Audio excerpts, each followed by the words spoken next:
Amém? Você está feliz essa tarde e noite, amém? Vamos louvar o nome do Senhor e ouvir da sua santa palavra essa noite. Se você tem a sua Bíblia, meu irmão, abra ela comigo, juntamente comigo, no Evangelho de Marcos, capítulo 9, no verso 33. Marcos 9, 33.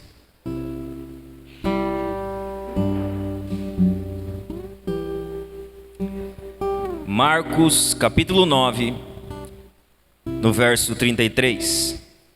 Você abra a sua Bíblia e permaneça com ela aberta no texto, para que você acompanhe a exposição da palavra essa noite. E assim que você encontrar, você dá um amém também. Amém, meu irmão? Você achar, diz amém, achei. Aí a gente vai se situando aqui. Se você não tiver Bíblia, acompanhe conosco aqui que a gente coloca os versículos aqui que vão sendo lidos e comentados. Marcos, capítulo 9, no verso 33. Todos encontraram? Amém? Acompanhe a leitura comigo então. Nós vamos ler até o fim do capítulo 9. Diz assim: Depois que chegaram a Cafarnaum e se acomodaram numa casa, Jesus perguntou a seus discípulos: Sobre o que vocês discutiam no caminho? Eles não responderam, pois tinham discutido sobre qual deles era o maior. Jesus se sentou, chamou os 12 e disse: Quem quiser ser o primeiro, que se torne o último e seja servo de todos. Então colocou uma criança no meio deles, tomou-a nos braços e disse: Quem recebe uma criança pequena como esta em meu nome, recebe a mim. E quem me recebe, não recebe apenas a mim, mas também ao Pai que me enviou. João disse a Jesus: Mestre, vimos alguém usar seu nome para expulsar demônios. Nós o proibimos, pois ele não era do nosso grupo. Não o proíbam, disse Jesus. Ninguém que faça milagres em meu nome falará mal de mim a seguir. Quem não é contra nós, é a favor de nós. Eu lhes digo a verdade. Se alguém lhes der um simples copo de água, porque vocês são seguidores do Cristo, essa pessoa certamente será recompensada. Mas se alguém fizer um destes pequeninos, que confiam em mim, cair em pecado, seria melhor que lhe amarrassem ao pescoço uma grande pedra de moinho e fosse jogado ao mar. Se a sua mão o leva a pecar, corte-a fora. É melhor entrar na vida eterna com apenas uma das mãos, que ser lançado no fogo inextinguível do inferno com as duas mãos. Lá os vermes nunca morrem e o fogo nunca se apaga. Se o seu pé o leva a pecar, corte-o fora. É melhor entrar na vida eterna com apenas um pé, que ser lançado no inferno com os dois pés. Lá os vermes nunca morrem e o fogo nunca se apaga. E se seu olho o leva a pecar, lance-o fora. É melhor entrar no reino de Deus com apenas um dos olhos, que ter os dois olhos e ser lançado no inferno. Lá os vermes nunca morrem e o fogo nunca se apaga, pois cada um será provado com fogo. O sal é bom para temperar, mas se perder o sabor, como torná-lo salgado outra vez? Tenham entre vocês as qualidades do bom sal e vivam em paz uns com os outros. Amém? Põe aqui a imagem para nós. A imagem da nossa mensagem de hoje. Hoje nós vamos falar sobre os princípios absolutos do reino de Deus. Eu peço que você preste bastante atenção no que vai ser falado, porque talvez você já ouviu muito sobre isso, mas talvez isso não tenha sido algo aplicado na sua vida diária. Então abra os seus ouvidos e especialmente o seu coração para a palavra de Deus essa noite, amém? Vamos orar? Feche seus olhos e ore junto comigo. Senhor, nós te agradecemos por essa noite, por mais uma oportunidade de podermos estar aqui, Senhor, como igreja, reunidos, louvando o teu nome, ouvindo a tua palavra, Senhor, e sendo edificados por ti. Que o Senhor possa abrir não apenas os ouvidos dos teus filhos essa noite, mas que o Senhor abra o coração deles. Que o teu Espírito conduza, Senhor, cada palavra, cada ensinamento que vai ser aqui, Senhor, ensinado ao coração dos teus filhos, ao coração da tua igreja. E que isso traga, de fato, verdadeira transformação nas nossas vidas. Nós oramos, Senhor, nos colocando na total dependência do Senhor e da sua palavra. Que o Senhor cumpra o propósito para o qual a sua palavra vai ser aqui essa noite proclamada, Senhor. E que teu nome seja glorificado. no nome de Jesus. Amém. Amém. Então nós vamos falar hoje um pouquinho sobre princípios. E não qualquer princípio.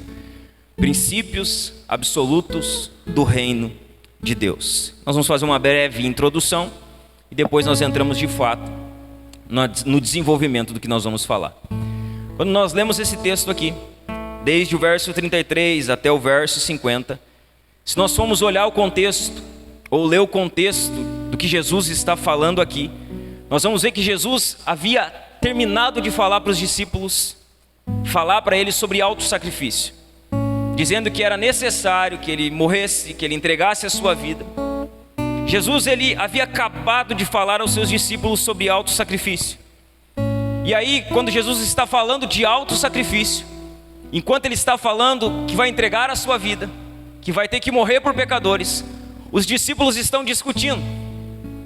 E a discussão dos discípulos é uma discussão meio fora de contexto. Jesus está falando de autossacrifício. E os discípulos, eles vão discutir sobre autopromoção, sobre quem vai ser o primeiro, sobre quem é o maior. Jesus vem falando de autossacrifício e os seus discípulos estão discutindo sobre autopromoção. Enquanto Jesus está deixando claro que ele está pronto para dar a sua vida, os seus discípulos estão discutindo quem dentre eles é o maior. Jesus está dizendo: olha, eu vou morrer, eu vou entregar a minha vida, é necessário que isso aconteça. E os seus discípulos, eles estão numa conversa paralela, discutindo entre eles quem é o maior, quem senta à direita, quem senta à esquerda, quem de nós é o maior entre os apóstolos. Os discípulos estavam na contramão do ensino de Jesus. Eles estavam na contramão do Espírito de Jesus. Se você já leu os evangelhos, você vai ver que era comum os discípulos reagirem com incompreensão quando Jesus falava de sofrimento. Quando Jesus fala para Pedro que é necessário que ele vá a Jerusalém, Pedro, ele não compreende aquilo. E Pedro, ele começa a dizer: não, fica aqui, não vá, eu morro em teu lugar. Porque ele não compreendia o ensinamento de Jesus a respeito de sofrimento, a ponto de Jesus dizer: para trás de mim, Satanás. Pedro, você não compreende as coisas do alto, você só compreende as coisas da terra. Os discípulos, eles não compreendiam o ensino de Jesus sobre sofrimento, que era necessário ele morrer, que era necessário ele sofrer, que ele era o Messias, mas não um Messias político como eles esperavam, que iria libertar Israel, que iria governar, que iria sentar num trono político. Não, os discípulos não compreendiam o ensino de Jesus. Para que você tenha uma noção, somente no Evangelho de Marcos, por 14 vezes Jesus, ele vai fazer perguntas aos discípulos. Se você ler o Evangelho e pegar uma caneta, um lápis e começar a anotar, você vai conseguir extrair dali 14 perguntas que Jesus faz aos seus discípulos. Dessas 14, apenas uma vez Jesus não está repreendendo a falta de entendimento dos discípulos. Por 13 vezes Jesus pergunta, faz perguntas em tom de censura por conta da falta de entendimento dos discípulos. Quando eles começam a discutir sobre quem é o maior, quem vai assentar em tal lugar ou em outro lugar, Jesus, ele aproveita aquela oportunidade e ele entra ali. E ele começa a lançar alguns princípios. Jesus, ele pega aquela brecha de falta de entendimento, e naquela brecha Jesus, ele entra com os princípios, ensinando princípios, lançando princípios. Pastor, o que é um princípio? Vamos lá, vamos trazer uma definição do que é um princípio. Um princípio é a causa, fonte ou origem de algo, aquilo do que procede, uma verdade geral, uma lei que compreende muitas verdades subordinadas. Então, um princípio é uma causa, fonte ou origem de algo. E quando nós olhamos para o reino de Deus, preste atenção, o reino de Deus possui princípios, e princípios absolutos. O reino de Deus está cheio de princípios, princípios que são absolutos, e princípios que são ensinados por meio da palavra de Deus. O reino de Deus tem princípios, e aonde eu aprendo esses princípios? Nas Escrituras. As Escrituras nos mostram os princípios do reino de Deus. Princípios que são absolutos. Jesus vai começar a lançar princípios. E veja bem, irmãos, como era importante o que Jesus está fazendo aqui. O tamanho da importância dos ensinamentos que Jesus vai trazer. Veja bem, essa importância ela é destacada de várias maneiras. Se você olhar para o texto, quando Jesus vai lançar esses princípios, eles são dados de portas fechadas. Quando você olha para o verso 33, diz que eles chegaram em Cafarnaum e se acomodaram numa casa. Ou seja, Jesus vai lançar princípios. E esses princípios são tão importantes que Jesus faz isso primeiramente em portas fechadas. Esses princípios eles são tão importantes que Jesus faz isso longe da multidão. Quando você olha para o verso 30, o verso 30 vai dizer que eles deixaram aquela região e viajaram para a Galileia. Eles se afastam da multidão. Eles vão para um lugar de portas fechadas. Os princípios que Jesus vai lançar ali, eles são tão importantes que é o próprio Jesus que vai ensinar a eles. O mestre vai trazer ensinamentos profundos. Esses ensinos eles eram tão importantes que Jesus, você vai ver que ele faz isso primeiramente com os 12. Você vai ver que no verso 38, no verso 35, Jesus vai chamar os 12. E ele vai fazer isso primeiramente com os 12, para somente depois ensinar isto à multidão e àqueles que não estavam junto dos 12. O que Jesus vai ensinar é de extrema importância. Que princípios são estes ensinados por Jesus? Quais são os princípios absolutos do reino? Qual a importância desses princípios para a nossa vida, para a nossa igreja, para o nosso dia a dia? Nessa passagem, irmãos, que nós lemos aqui em todos esses versículos, nós vamos ver que Jesus ele apresenta 6 princípios absolutos do reino de Deus. O que nós vamos encontrar aqui? 6 princípios absolutos do reino de Deus, ensinados por Jesus. Princípios que nós precisamos abraçar como verdade para as nossas vidas. Princípios que nós precisamos aplicar em nossas vidas e em nossa igreja. Que princípios são esses? Vamos ver, um a um, cada um desses princípios. O primeiro princípio que Jesus vai lançar, o primeiro princípio absoluto do reino de Deus, preste atenção, se você tiver uma caneta, anote. Primeiro princípio absoluto do reino de Deus: no reino de Deus não há espaço para orgulho. No reino de Deus não há espaço para corações orgulhosos. Olha o que Jesus vai dizer nos versos 33 e 34. Depois que chegaram a Cafarnaum e se acomodaram numa casa, Jesus perguntou a seus discípulos: sobre o que vocês discutiam no caminho? Eles não responderam, pois tinham discutido sobre qual deles era o maior. O primeiro princípio absoluto que Jesus vai lançar a respeito do reino de Deus é que no reino de Deus não há espaço para o orgulho.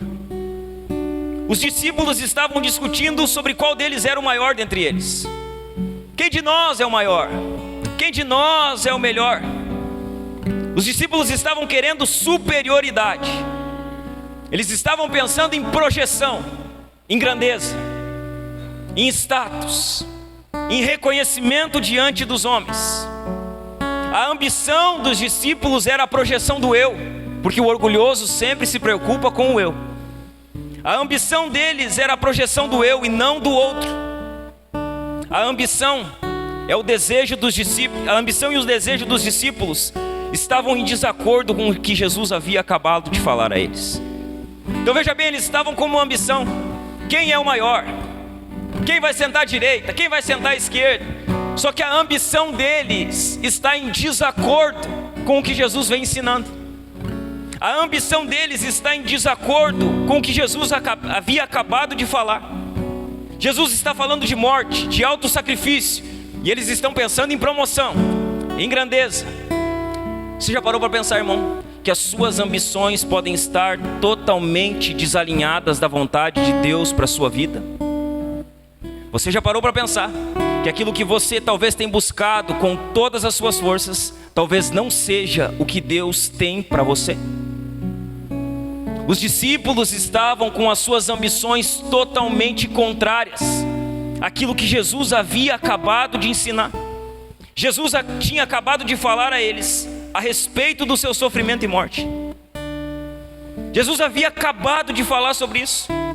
Jesus, o Rei da Glória, ele estava dando claros sinais de seu esvaziamento, de sua humilhação, a ponto de entregar a vida de forma voluntária em favor de pecadores. Jesus estava deixando claro que ele estava se esvaziando, que ele estava abrindo mão da sua glória, que ele morreria por pecadores que não eram merecedores do seu sacrifício. E enquanto Jesus está falando isso, seus discípulos estão cheios de vaidade e soberba, discutindo quem é o maior dentre eles. Jesus está dizendo: eu vou morrer. Olha o que ele diz lá em cima: ao deixarem aquela região, viajaram pela Galileia. Jesus não queria que soubesse que ele estava lá, pois queria ensinar a seus discípulos. Ele lhes dizia: o Filho do Homem será traído e entregue em mãos humanas, será morto, mas 3 dias depois ressuscitará. Eles, porém, não entendiam essas coisas e tinham medo de lhe perguntar. Jesus está dizendo: o Filho do Homem vai ser entregue, vai morrer, vai ressuscitar ao 3º dia. E os discípulos: quem é o maior? Quem vai sentar à direita ou à esquerda? Quem de nós é o melhor? Eles estavam com seu coração cheio de vaidade e soberba. Preste atenção, irmãos. O orgulho e a vaidade, preste atenção.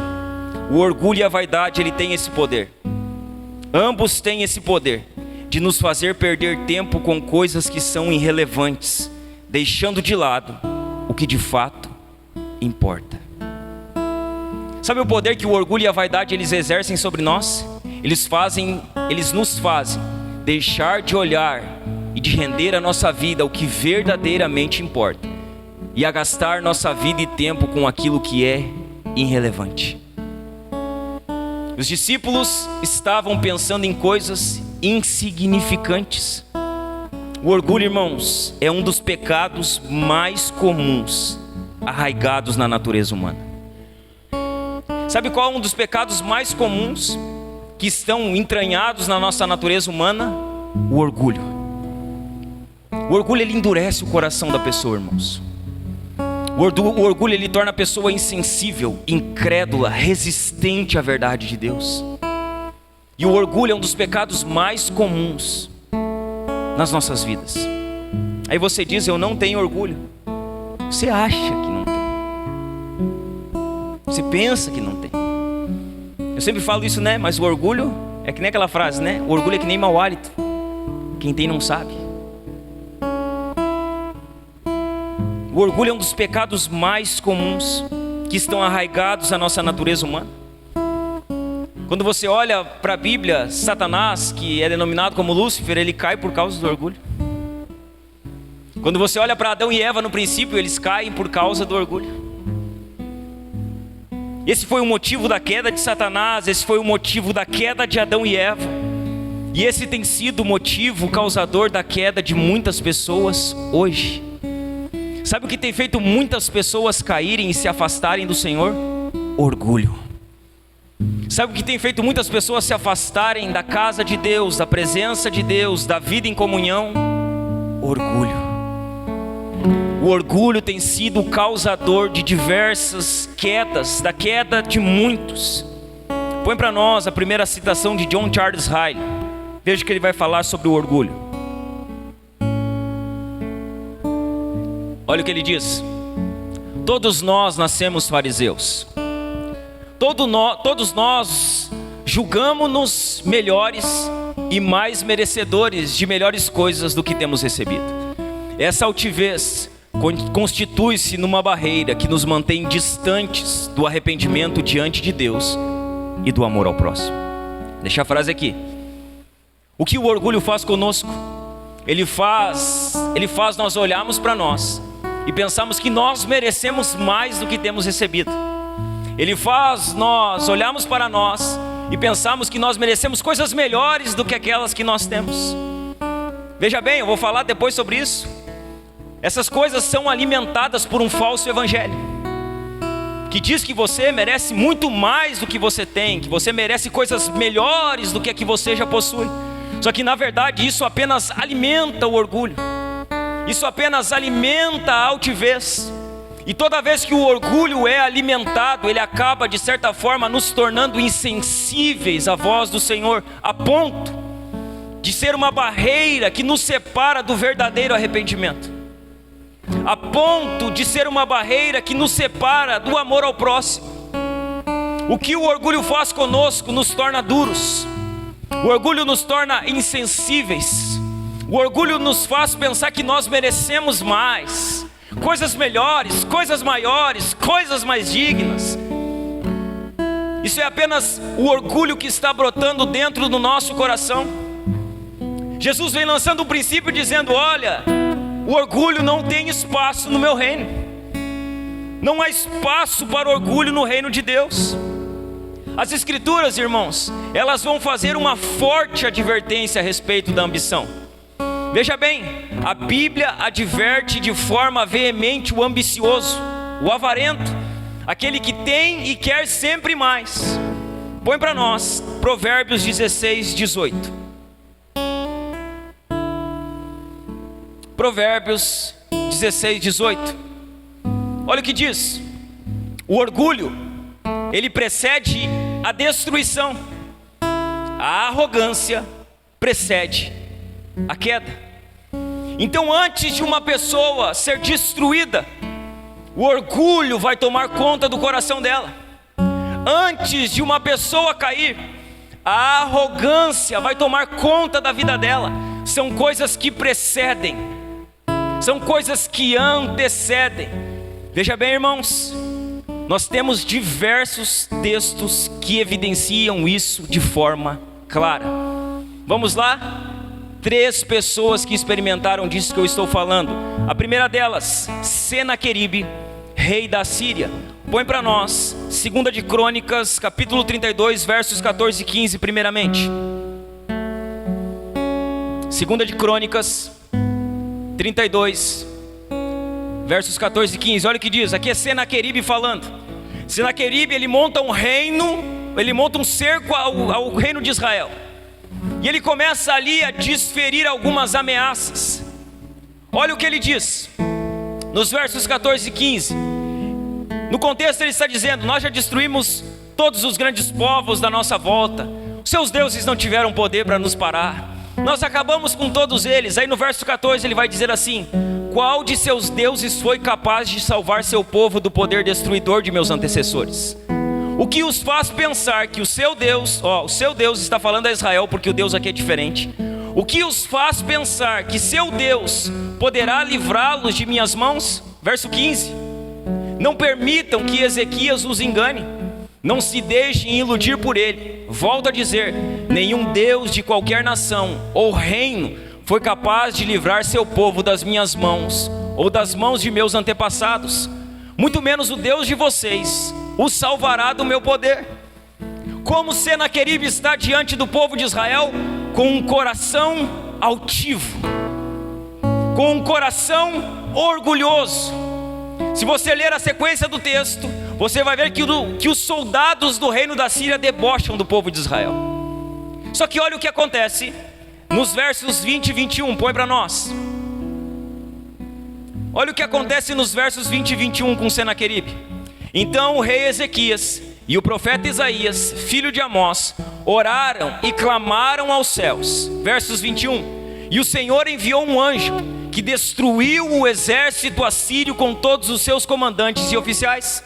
O rei da Síria, olha isso aqui, o rei da Assíria voltou envergonhado para sua terra. Quando entrou no templo de seu Deus, alguns de seus próprios filhos o mataram ali à espada. O orgulho de Senaqueribe precedeu a sua queda, a sua arrogância, a sua altivez, porque ninguém vai me parar, porque eu posso, porque eu consigo, porque eu sou mais eu. Aí Deus diz: não é bem assim que as coisas funcionam. Deus envia apenas um anjo e ele acaba com a arrogância e o orgulho de Senaqueribe. Há um segundo homem que teve uma experiência semelhante a essa, que é Nabucodonosor. Põe para nós Daniel 4, 30 a 33.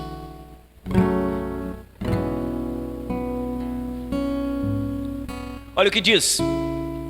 Aqui é após Nabucodonosor ter o sonho, e após Daniel interpretar o sonho, e ainda dizer: olha, se arrependa, não faça assim. Quem sabe Deus não volta atrás e Ele não muda de ideia a respeito do que Ele diz que irá fazer. Veja bem, quando uma pessoa chamar você ao arrependimento, procure dar ouvidos. Quando alguém exortar você, confrontar você, procure dar ouvidos, porque talvez essa pessoa está pensando no seu bem. Talvez ela está vendo coisas que você não está vendo, e talvez ela está sendo usada por Deus para te poupar de alguns sofrimentos. Daniel interpretou o sonho. Daniel repreendeu Nabucodonosor, mas ele continuou. E olha o que diz o verso 30, e disse, olha o que Nabucodonosor vai dizer. E disse: vejam a grande cidade da Babilônia. Com meu próprio poder construí essa cidade para ser o centro de meu reino e para mostrar o esplendor de minha majestade. Enquanto essas palavras ainda estavam em sua boca, veio do céu uma voz e disse: essa mensagem é para você, rei Nabucodonosor. Você não governa mais sobre este reino.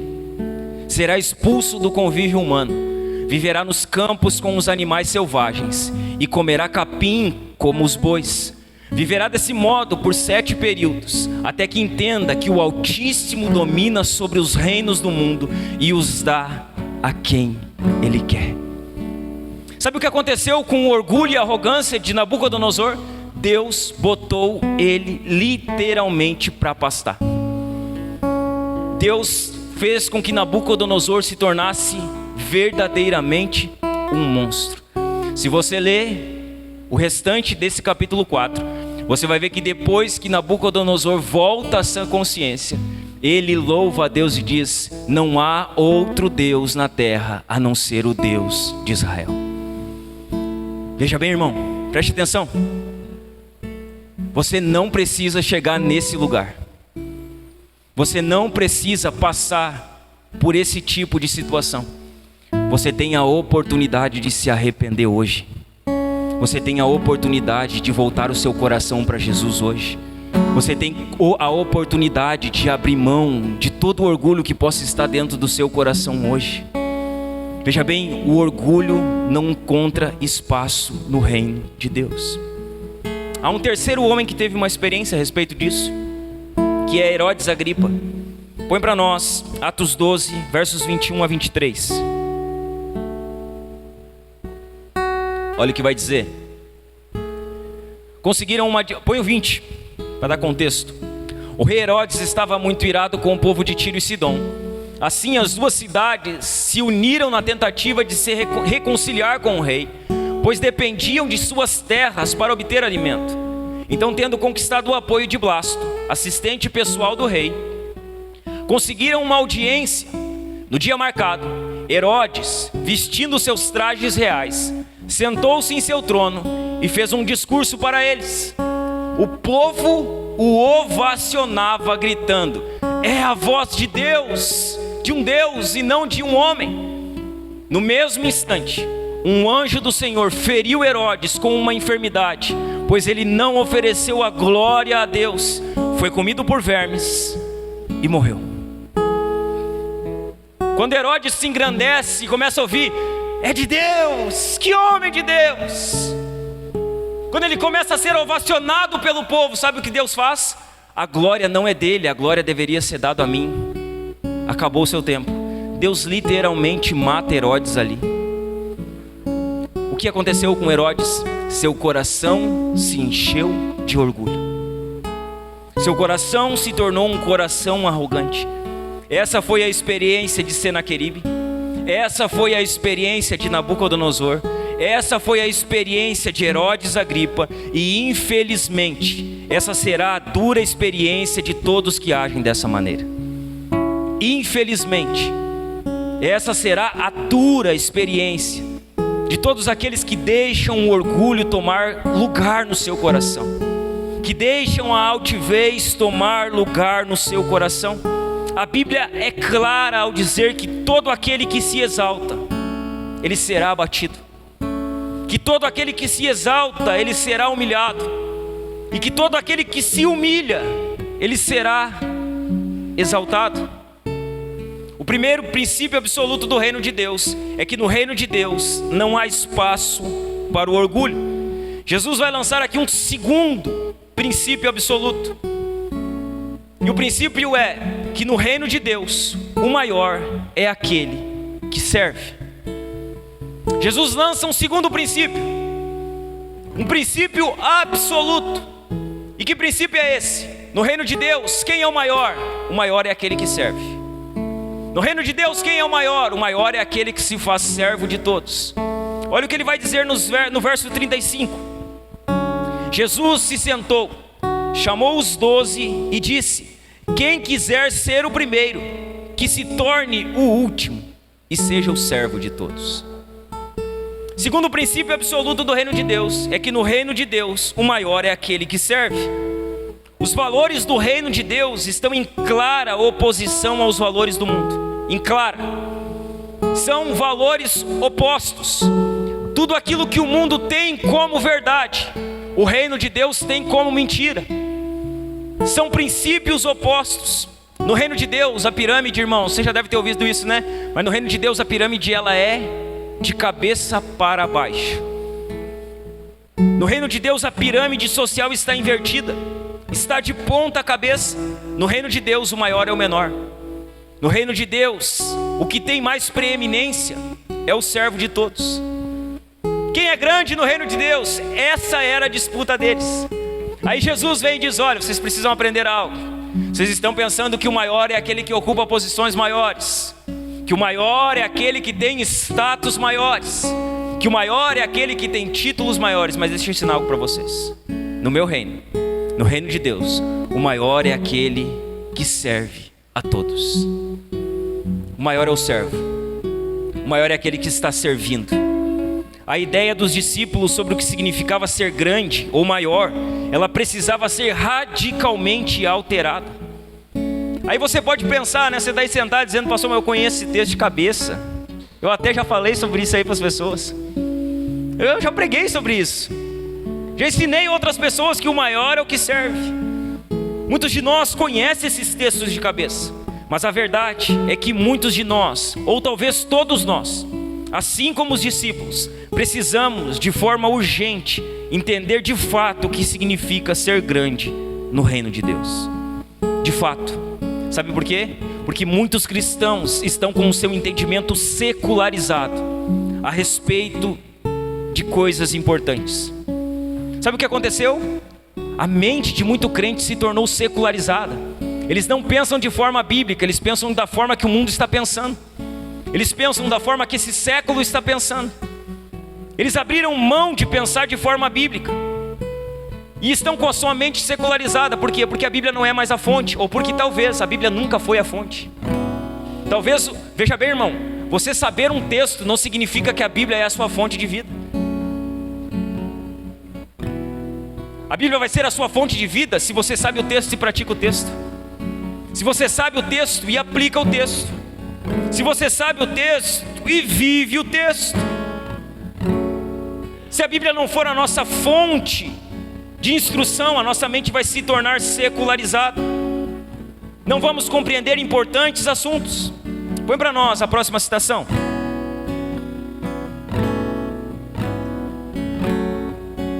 Veja bem, a ideia de grandeza para o mundo é exercer poder sobre os outros. Então, para o mundo, quem é grande? Quem domina, quem governa, quem tem pessoas sobre a sua liderança. A ideia de grandeza para o mundo é exercer poder sobre os outros. A ideia de grandeza no reino de Deus é servir aos outros. A ambição do mundo é receber honra e atenção. Veja bem, cuide com ensinos sobre honra. Porque os ensinos sobre honra dentro da igreja, eles estão secularizados. Porque eles não partem das escrituras. Eles partem de um desejo de algum líder de ser servido. Essa é a ambição do mundo. A ambição do mundo é receber honra e a atenção. Mas o desejo do cristão desejo do cristão deve ser dar em vez de receber, servir aos outros em vez de ser servido. Então um cristão genuíno não quer ser honrado, ele não está procurando ser honrado. Um cristão genuíno sabe o que ele está fazendo? Ele está honrando, mesmo que ele não seja honrado. Ele está servindo, mesmo que ele não seja servido. Porque esse é o pensamento do reino. As pessoas que se esforçam em servir aos outros são aquelas que são maiores aos olhos de Cristo. Pastor, quem é grande no reino de Deus? Quem é grande aos olhos de Cristo? Quem serve os outros. Quem está disposto a servir aos outros. Quando Jesus fala de servo aqui, preste atenção, a palavra servo aqui é diáconos, que é a mesma palavra para diácono. E essa palavra diáconos ou diácono, ela se refere a uma devoção pessoal no servir. Ou seja, é um servir com prazer. Jesus está dizendo, você deve ser aquele que serve, mas não que serve por obrigação, que serve com prazer. Há duas traduções para a palavra servir no Novo Testamento. Há a tradução servo, diáconos, e a tradução servo, doulos, que é escravo. E aqui quando Jesus fala de servir, ele não está falando de servir como um escravo, que serve por obrigação e imposição. Ele está falando sobre diáconos, que serve com prazer, que serve com alegria, que tem o servir como uma devoção, que servir para ele é algo bom. Jesus fala de um servir por disposição e não por obrigação, de ter uma atitude que livremente atende às necessidades dos outros, sem esperar recompensas. É isso que Jesus está falando. Sejam diáconos, sirva com alegria, sirva com prazer no seu coração, sirva ao próximo, não porque você é obrigado a servir ao próximo, sirva ao próximo porque o seu coração foi encontrado por Jesus e você tem prazer em servir ao próximo. Não, mas é que eu tenho que servir. Não pode ser uma obrigação, precisa ser um prazer, precisa ser algo que traga alegria para você. Sabe por quê, irmãos? Porque servir aos outros é a real liderança. Servir aos outros é a real liderança. Veja bem, a liderança não está num título, a liderança não está numa posição, a liderança está em servir. E aí que eu peço que você redobre sua atenção um pouquinho.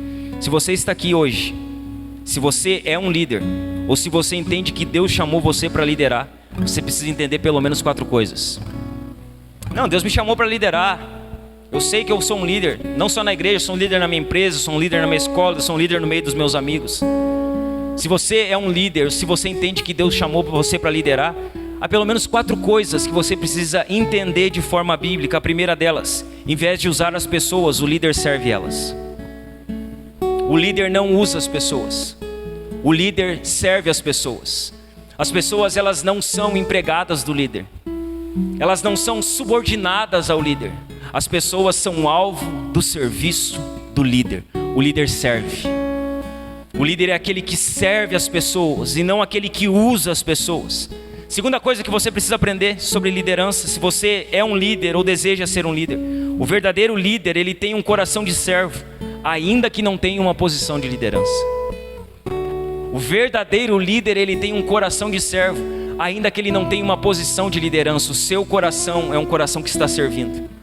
Ele tem um coração que serve, ele serve pessoas, ele serve a igreja, ele serve aonde é necessário. O verdadeiro líder é aquele que quando o serviço está diante dos olhos dele, ele não precisa que ninguém mande ele fazer. Ele entende que aquilo é algo que ele ama fazer. O verdadeiro líder tem um coração de servo. Veja bem, ninguém será um bom pastor ou um bom pregador antes de ser um bom diácono. Ninguém, irmãos. Se nós não formos bons diáconos, dificilmente seremos bons pastores. Os diáconos são aqueles que amam a igreja, os verdadeiros diáconos. Eles cuidam da igreja, eles zelam pela igreja. Veja bem, seja um bom diácono e você terá a possibilidade de ser um bom pastor para a igreja. Seja um bom diácono, seja aquele que serve. Eu tenho exercícios, irmãos, para não perder, sabe, o coração de servo. Nós estávamos aqui lavando cadeira quando foi? Pouco tempo atrás aqui, né? Para janta, antes da janta. Nós estávamos aqui lavando cadeira.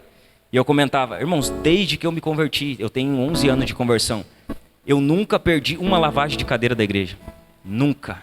Em todas as lavagens de cadeira, eu estava lá. Pastor, isso é orgulho próprio? Não, isso é uma maneira de lembrar que eu estou aqui primeiramente para servir.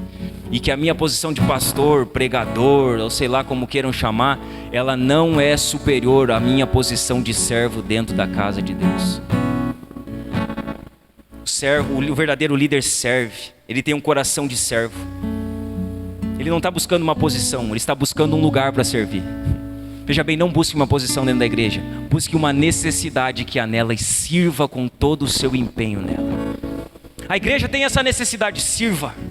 A igreja tem esse problema, então você tem que ser a solução para esse problema. Abrace essa área, sirva nessa área e resolva o problema ali. Esse é o coração do verdadeiro servo, daquele que tem um coração em servir. Há uma necessidade, o que eu faço? Eu acho o problema, resolvo o problema e faço isso para a glória de Deus. Tem um coração de servo. O verdadeiro líder, ele tem um coração de servo, ainda que não tenha uma posição de liderança. Terceira coisa, se você entende que é um líder, ou que você é um líder, ou que você entende que Deus chamou você para liderar. Primeira delas, em vez de usar pessoas, sirva elas. Segunda delas, tenha um coração de servo, ainda que não tenha uma posição de liderança. Terceira delas, o verdadeiro líder não busca aplausos do mundo, mas a aprovação do céu. Veja bem, o verdadeiro líder, ele não está se importando se as pessoas gostam dele, aplaudem ele ou amam ele. Primeiramente, ele está buscando agradar aquele que está sentado no trono. O verdadeiro líder não está buscando reconhecimento de pessoas, ele quer primeiramente ser reconhecido pelo Senhor. Então veja bem, se você é um líder, se você entende que Deus te chamou para liderar, busque a aprovação de Deus. Não se preocupem com o ibope humano, busque agradar ao Senhor, busque ser aquele que vai honrar ao Senhor, busque ser aquele que vai ter a aprovação do céu.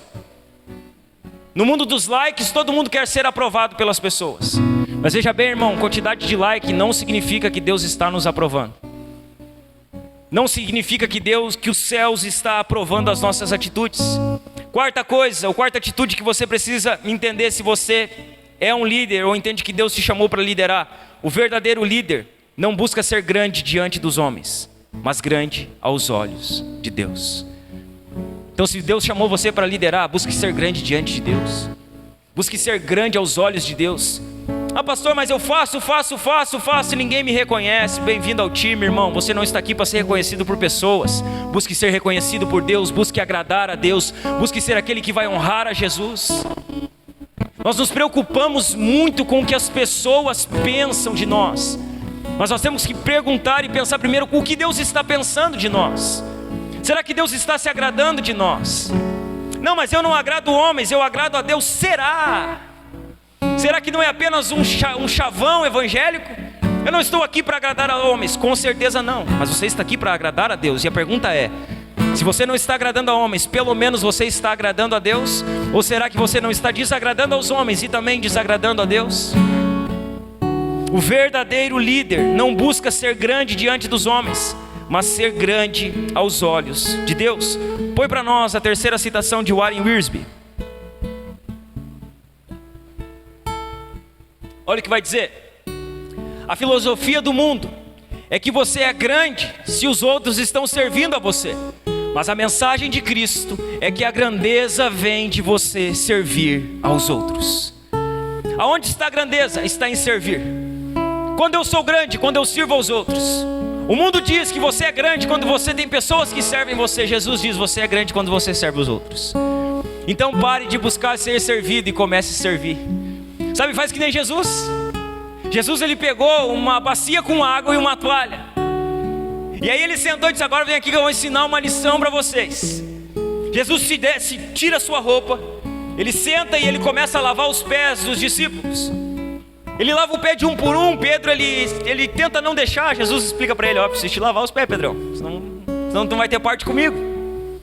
Jesus termina de lavar os pés dos discípulos, coloca a sua roupa, João 13, e ele pergunta para os discípulos, vocês entendem o que eu fiz? Vocês estão entendendo o que eu estou fazendo? Jesus não mandou a gente pegar uma bacia e vir para a igreja lavar o pé das pessoas na igreja. Não é isso que Jesus está dizendo. Pegue uma bacia e lave o pé das pessoas na igreja.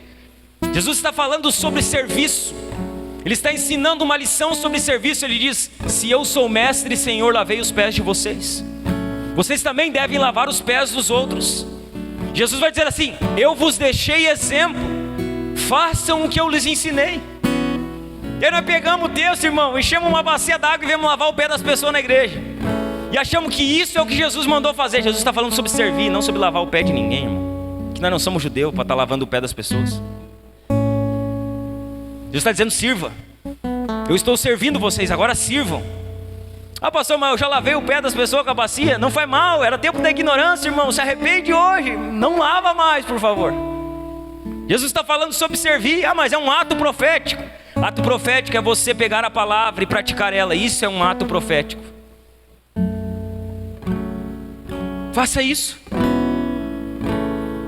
Eu vos dei exemplo, agora façam o que eu fiz.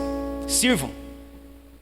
Terceiro princípio absoluto do reino que Jesus vai ensinar aos discípulos e também a nós: no reino de Deus, os menores são muito importantes.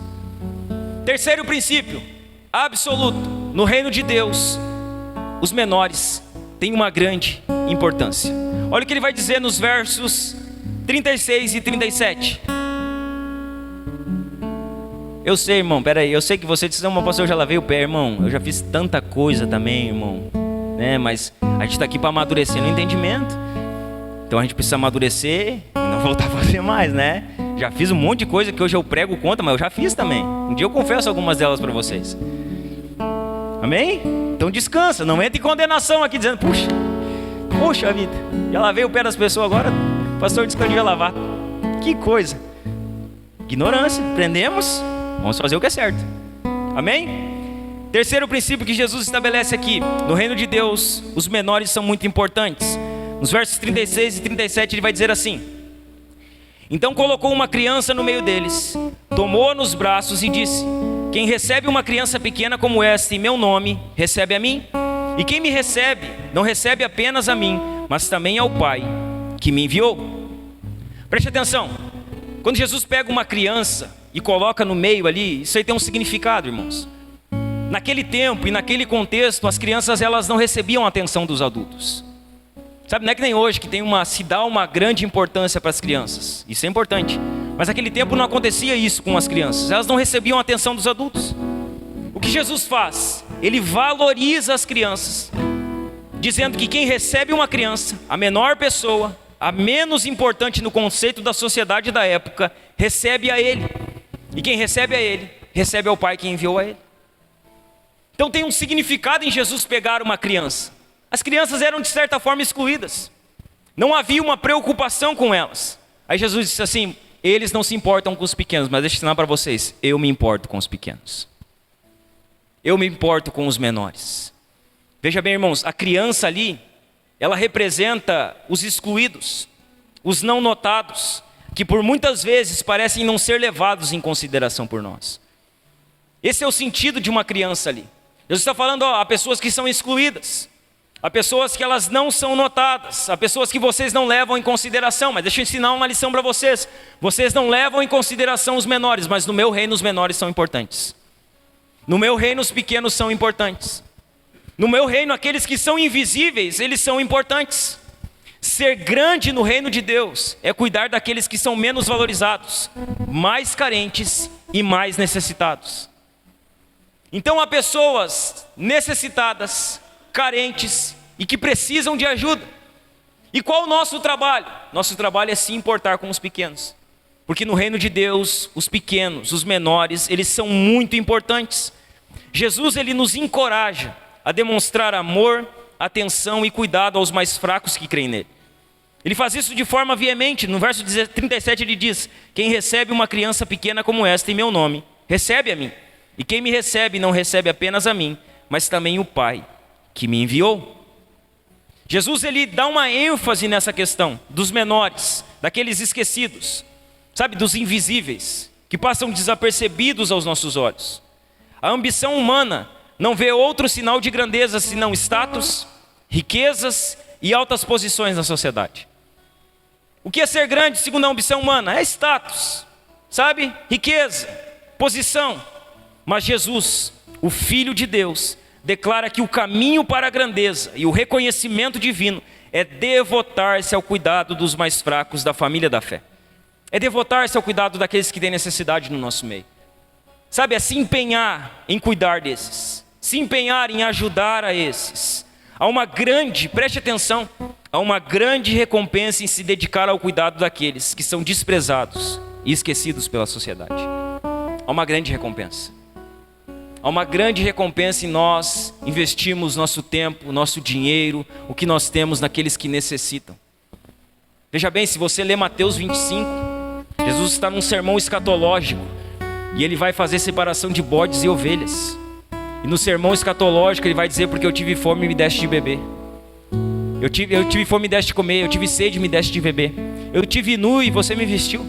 Eu estive preso e você me visitaste. E Jesus diz: olha, mas vocês me perguntarão quando foi que eu fiz isso? Quando vocês fizeram ao menor dos pequeninos, vocês fizeram a mim.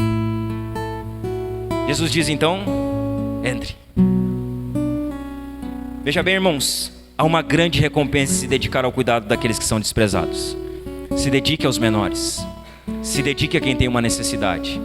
Se dedique na obra social.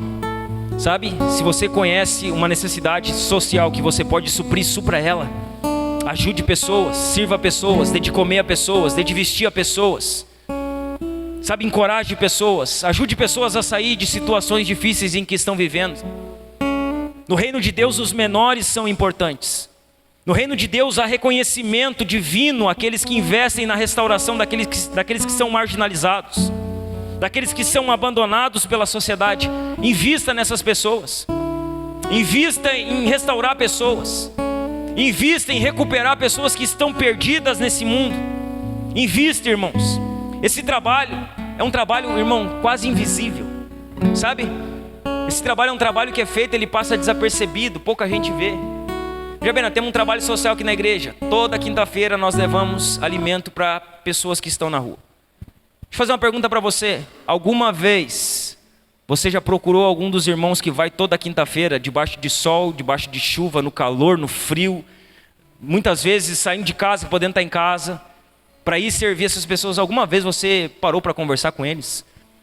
Alguma vez você se colocou à disposição deles para servir aqueles que estão em situação de vulnerabilidade? Alguma vez você se preocupou se esses irmãos, se a nossa cozinha aqui tinha carne para fazer para esses irmãos? Se a nossa cozinha aqui tinha arroz, tinha feijão? Alguma vez você se preocupou com isso?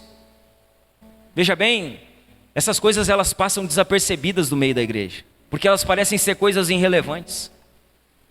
Elas parecem ser coisas sem importância. Esse trabalho muitas vezes ele pode passar desapercebido pelos homens. Os homens podem não ver. As pessoas elas podem não reconhecer, mas tenha certeza, irmãos, que ainda que os homens não vejam, que ainda que por vezes possa haver, sabe, zombaria, para que dar comida para drogado, para que dar comida para morador de rua, nananá. Muitas vezes as pessoas estão ridicularizando, assistindo o que está acontecendo, e não estão se colocando à disposição para tentar mudar a situação de algumas pessoas, pelo menos tentar, pelo menos ajudar. Veja bem, as pessoas podem não enxergar, você pode ser zombado por isso, você que trabalha nessa obra, nesse trabalho dentro da igreja, isso pode acontecer, mas tenha plena certeza que Deus está vendo. Tenha plena certeza que é de Deus que vem a recompensa. Então não pare. Ainda que haja zombaria, ainda que ridicularizem, ainda que haja poucas pessoas fazendo, ainda que haja poucas pessoas contribuindo, não pare, porque Deus está vendo o que você está fazendo. Continue acreditando que Deus pode mudar a situação de pessoas. Continue indo pregar o evangelho nas ruas. Continue suprindo a necessidade de pessoas. Continue, irmãos, porque no reino de Deus, os menores, eles são muito importantes. Veja bem, irmãos, a busca por likes, ela tem roubado a essência do serviço aos vulneráveis. Sabe qual é o cuidado que a gente sempre busca ter? É que a gente não está fazendo nada para mostrar que está fazendo. A gente está fazendo porque entendeu o que a Bíblia nos instrui a fazer. Então nós não queremos ser, sabe, reconhecidos, ter curtida na página, não. Só que a busca por likes, irmãos, ela tem roubado a essência do verdadeiro serviço. Hoje se faz muito. Se nós formos nas ruas, aí tem muita gente fazendo. E eu sempre digo, não importa o que fazemos, importa por que fazemos. A motivação é mais importante do que a atitude. Não, mas eu tenho atitude, mas o que te motiva? É glorificar a Deus ou é mostrar que a nossa igreja é uma igreja top, que ajuda os moradores de rua? Se essa é a nossa motivação, estamos em pecado. Sabe, essa busca por like, essa busca por reconhecimento, ela tem tornado isso, irmãos, uma coisa até chata. Sabe, a disputa, a brigas, nós queremos ver quem faz mais. Não, nós queremos fazer. Ainda que as pessoas não vejam, nós queremos fazer, nós vamos fazer mais. Nós vamos fazer mais, irmãos, vamos fazer muito mais. Veja bem, nós vamos fazer mais do que estamos fazendo. Nós vamos arrumar maneiras de fazer mais no social. Nossa igreja precisa trabalhar mais no social. Nossa igreja precisa servir mais o bairro. Nossa igreja precisa suprir mais as necessidades. Nossa igreja precisa ajudar mais as crianças do nosso bairro. Precisa ajudar mais os necessitados do nosso bairro. Porque você que está aqui hoje, você não toma um propósito com Deus e doa uma cesta todo mês aqui na igreja? Diz assim: Deus, eu vou ofertar uma cesta de alimento todo mês aqui. E aí nós reunimos 30 cestas, já pensou? Nós tendo 30 cestas básicas aqui, para cada 2 meses entregar para famílias que vão se cadastrar. E um cadastro que nós vamos fazer, elas vão vir aqui na igreja, elas vão ouvir a palavra, e depois nós vamos entregar o alimento para elas. É legal isso ou não é? É legal ou não é? É legal, né? Então vamos lá. Se coloca à disposição para fazer alguma coisa por quem está em necessidade. Se coloca à disposição, irmão. Se você está enxergando a necessidade, é porque Deus está mostrando para você que você precisa fazer algo, que eu preciso fazer algo. E não para que a gente busque like, busque reconhecimento, é para que o nome de Jesus venha a ser glorificado. É para que o evangelho seja prático e não apenas teórico, teológico. Faça algo, irmão, se importe com os menores, porque no reino de Deus eles são importantes. Deus se importa com os menores. Então vamos fazer festa de Natal aqui, vamos fazer de novo, vamos fazer sempre. Se nós tiver que pagar da igreja, nós vamos pagar da igreja.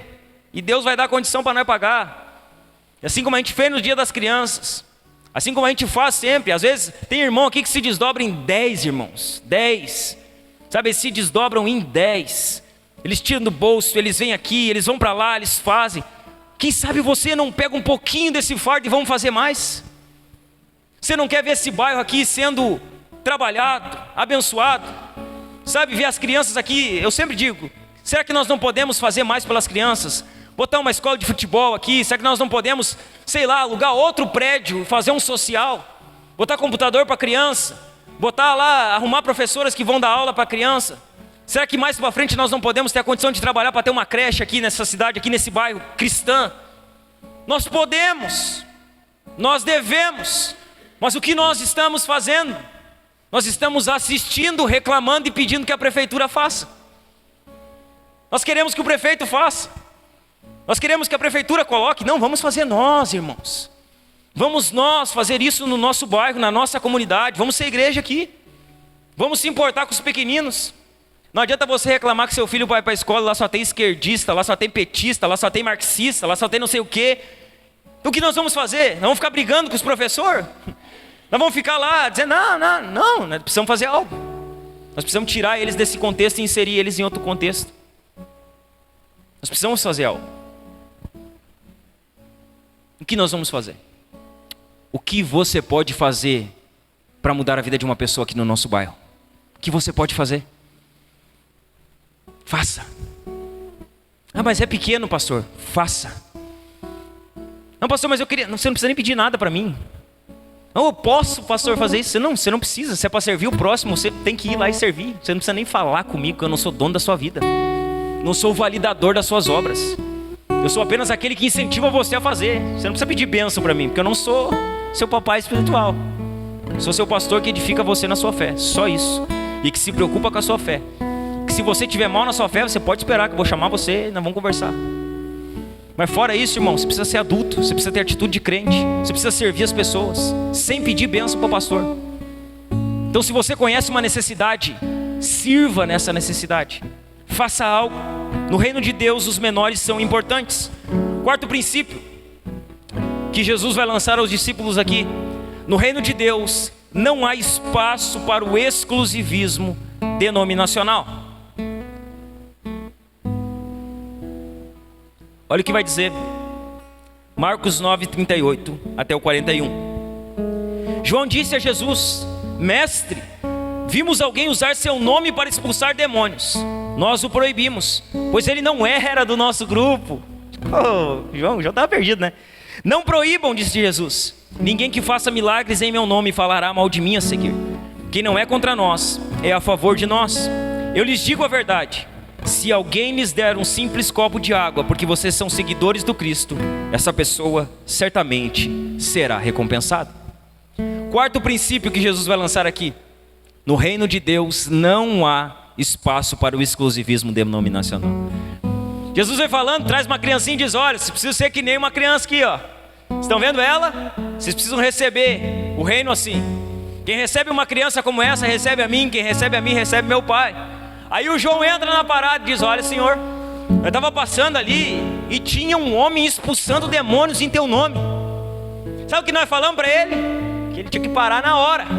Ele não era da nossa igreja. Ele não era do nosso grupo. Sabe, ele não fazia parte do nosso grupinho. Ele era de outra igreja, de outra tradição. Ele não cria na salvação como nós. Ele não pregava como nós pregamos. E aí nós mandamos ele parar, porque afinal de contas é só a nossa igreja que é a certa no mundo. O resto das igrejas é tudo igreja do Satanás. João mandou eles parar de pregar. Mandou ele parar de expulsar o demônio. João proibiu o homem que expulsava demônios em nome de Cristo, pelo simples fato de ele não fazer parte da sua denominação. Não pode, não é do nosso grupo, não é da nossa igreja. Não pode escutar esse pregador aí. Não pode nessa igreja aí. Depois eu vou falar, porque você não, o pastor sempre prega isso, agora está despregando. Peraí, já chega lá. Já chega lá. Ele não é do nosso grupo. Veja bem, aquele homem estava fazendo uma coisa boa. Ele estava expulsando demônios da maneira certa, em nome de Jesus, com um resultado positivo, socorrendo uma pessoa certa, e mesmo assim João proibiu. Expulsando o demônio da maneira certa, no nome de Jesus, ajudando uma pessoa necessitada. João diz: pode parar com isso aí. Pode parar. Você tem que parar com isso aí, você não pode fazer isso. Ele estava fazendo tudo certo, e mesmo assim João o proibiu. Na teologia de João, somente a sua denominação estava com a verdade. Somente a igreja dele tinha a verdade. Somente eles pregavam a verdade. Veja bem, irmãos, denuncie os falsos ensinos. Denuncie. Denuncie os falsos pregadores. Denuncie os falsos pastores. Denunciem os falsos evangelhos, mas apoie os verdadeiros ensinos. Apoie os verdadeiros pastores. Apoie os verdadeiros pregadores. Apoie o verdadeiro evangelho. O falso ensino deve ser denunciado, porque a Bíblia está cheia de instruções contra os falsos profetas. Toda vez que você ver um falso ensino, é seu dever denunciar ele. É seu dever falar contra ele. Mas toda vez que você ouvir um verdadeiro pastor, é seu dever defender ele. Sabe o que acontece? A igreja hoje defende os falsos pastores, e ela chama de sem amor os verdadeiros pastores. O pastor que prega a verdade, ele é tido como alguém que não ama. E o pastor que prega o falso evangelho, ele é defendido pela sua turma. Está invertido, irmãos. Se você conhece um verdadeiro pastor, se eu sou um verdadeiro pastor, você pode me defender. Se eu não sou também, não precisa me defender, irmão. Se eu prego a verdade, você tem um compromisso de defender aquilo que nós pregamos. Agora, se eu prego a mentira, você tem um compromisso de falar contra o que eu prego. Então você tem um dever, denuncie a mentira. Mas você também tem um dever, defenda a verdade. Defenda. Veja bem, irmãos, nós não somos e nem pretendemos nos autodenominar a única igreja que serve a Deus. Nós não somos a única igreja que prega a palavra. Nós não somos a única igreja que serve a Deus. Essa não é a nossa pretensão. Nós não somos essa igreja, a única igreja aonde tem pessoas salvas. Porque se a gente pensar que é a única igreja que prega a verdade, que é a única igreja onde as pessoas são salvas, que é a única igreja onde tem verdadeiros pastores, nós não somos mais uma igreja, nós somos uma seita. Porque nós nos tornamos exclusivistas. E fora da nossa denominação não há salvação. Isso constitui uma seita. Uma seita são ambientes onde se diz que não há salvação fora dela. Há salvação fora da nossa igreja. Há boas igrejas além da nossa igreja. Deixa eu falar pra você, há igrejas muito melhores que a nossa. Há pastores muito melhores que o seu pastor aqui. Há pregadores muito melhores que o seu pregador aqui. E o seu dever, sabe qual é? É que quando você ouvir um pregador desse, você deve apoiar ele. Quando você ver uma igreja dessa, você deve defender ela. Nós não queremos ser exclusivistas, denominacionais. É óbvio aqui que Jesus não está dizendo que os hereges, aqueles que acrescentam ou retiram parte das escrituras, devem ser considerados seus seguidores. Jesus, ele não está ensinando aqui inclusivismo religioso, dizendo que todas as religiões são a Deus e que todos os caminhos levam a Deus. Não, Jesus não prega isso. Ele não prega o inclusivismo religioso. Ele não aprova todas as religiões. Jesus não aprova o universalismo religioso, nem o ecumenismo. Ele não aprova essas coisas.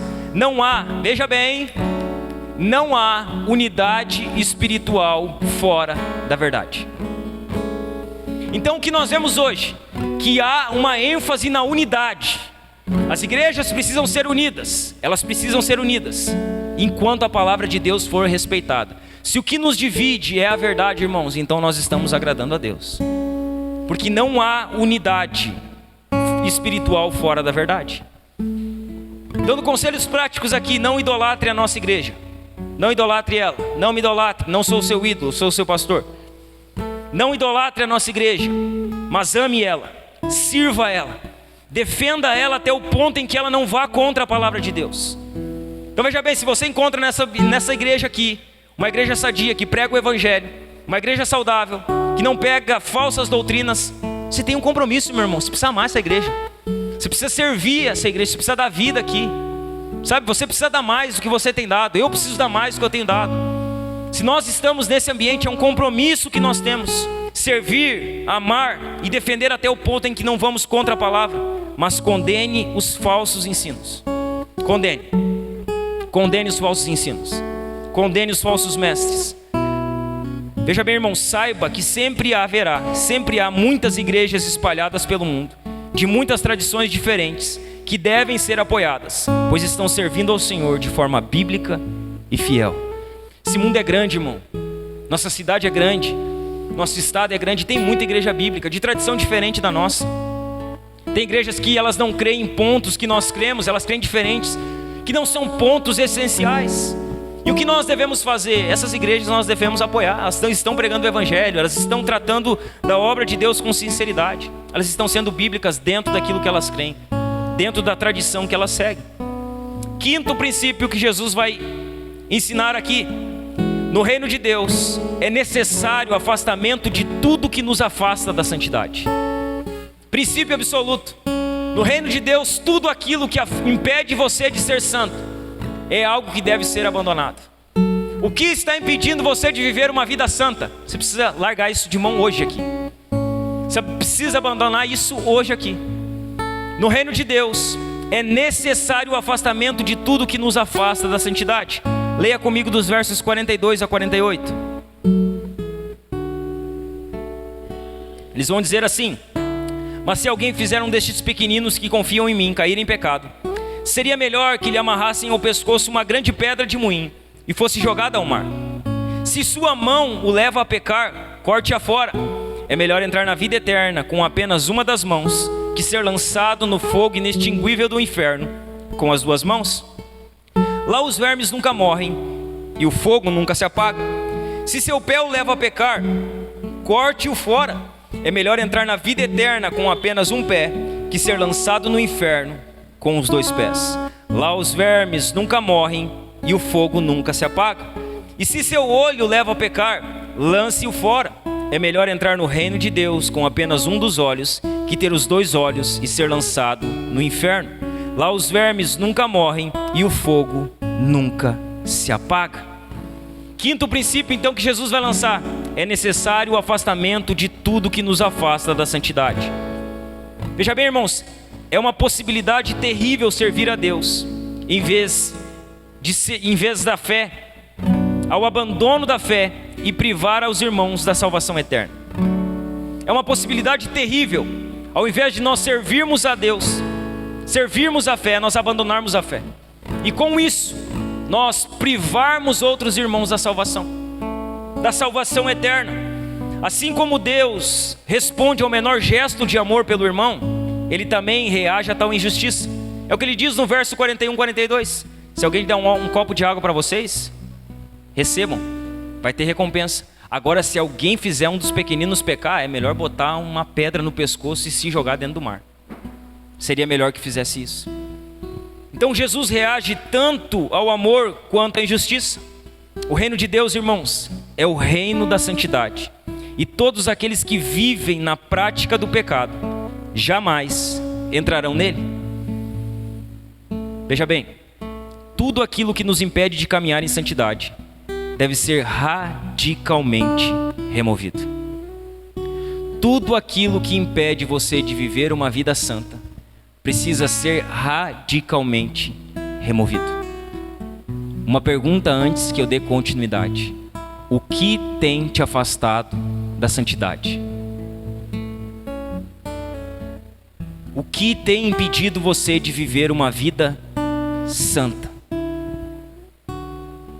Você precisa abandonar isso. Você precisa abrir mão desse pecado. Se isso está afastando você de uma vida santa, você precisa radicalmente abandonar isso.